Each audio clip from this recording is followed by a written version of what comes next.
Hey traders, so in this video, I'm revealing the best way to use the RSI indicator.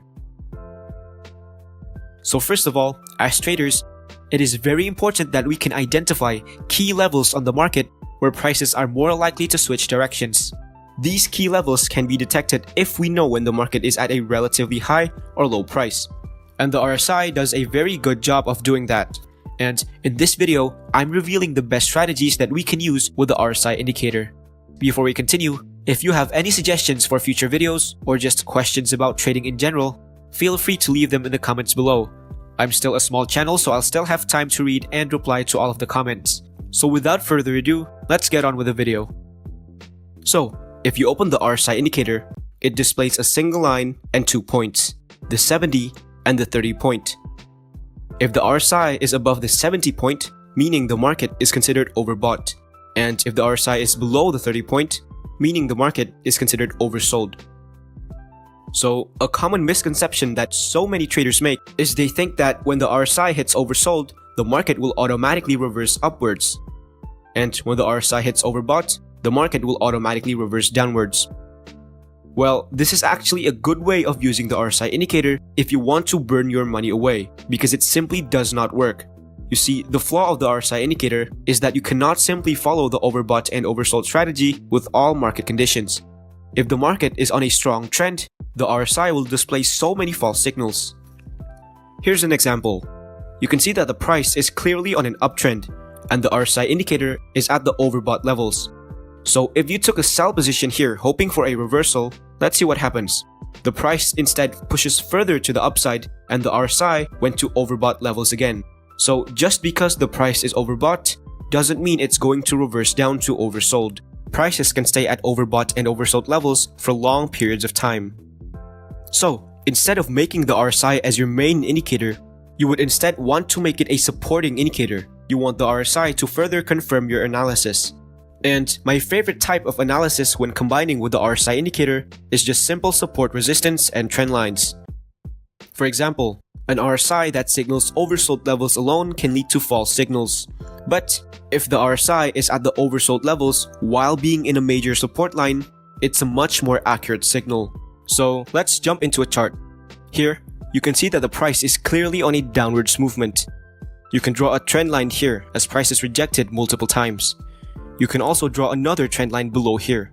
A little tip when drawing support resistance line that I personally use is that prices needs to reject at least 3 times to further confirm that it's a strong support or resistance. So now, the price is back at the lower trend line after it rejected multiple times. And we can also see a strong price rejection while the RSI is at the oversold levels. So this could be a good buying opportunity. So here's another example. In this chart, you can see a clear support line. Now, as the price hits the support line and the RSI is at the oversold level, the price reverses back up every time. We can actually see this happening 2 times already. The price hits and reverse, hits and reverse.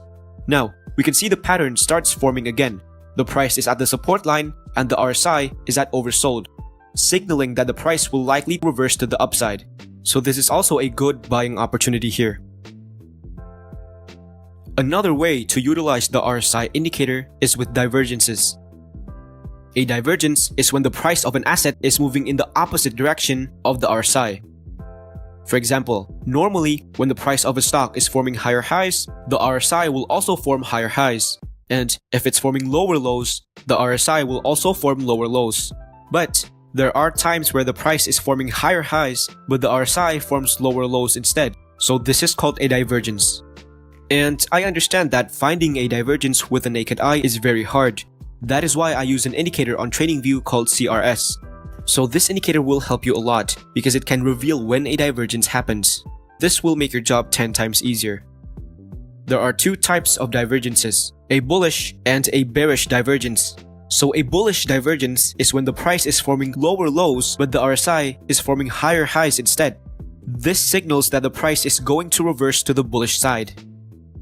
A bearish divergence, however, is the opposite. When the price is forming higher highs, but the RSI does not agree with the direction of the price and instead forms lower lows, this signals that the price is going to reverse to the bearish side. So, Just like when using the RSI indicator normally, you cannot just buy or sell if a divergence happened. you need a second confirmation. In this case, I'm also using support resistance and trend lines for my second confirmation. So let's jump into a chart. As we can see, Shopify was heading on a downwards direction while the price rejects this key level of resistance multiple times. So we can put a trend line here. And the RSI displays a bullish divergence, followed by a big green candle that broke out of the trend line. So this will be a good buy opportunity. So let's look at another example. You can see that the price is on a clear uptrend. So you can draw a trend line here as it rejects multiple support levels. Then you see a bearish divergence forming as RSI is displaying lower lows yet prices are heading towards higher highs. Next, you can see that the price broke out of the trend line and a huge bearish candle was formed. So this is a good sell opportunity. Another way of utilizing the RSI is by using the 50-point line. So the default settings in the RSI are 70 and 30. So you actually want to change this into 50 and just disable the other ones. So now we have a middle line in the RSI. So in this strategy, we are actually using the RSI for a trend indicator instead of a reversal indicator.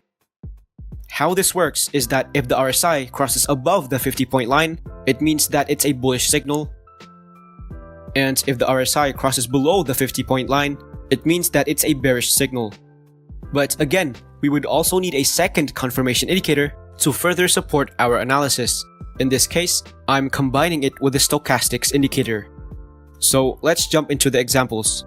Here, you can see that the RSI crosses above the 50-point line while the stochastics is at the oversold levels. So this is a good opportunity to buy. So let's look at a few more examples.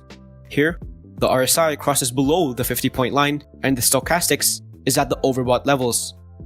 So this is a good opportunity to sell as the price reverses. So I just revealed to you the best strategies that you can use with the RSI indicator that you can implement right now. And I would like to ask a very small favor of liking the video and subscribe to the channel. It literally takes only 2 clicks, but it means a lot to me. So thank you guys for watching and I'll see you in the next video.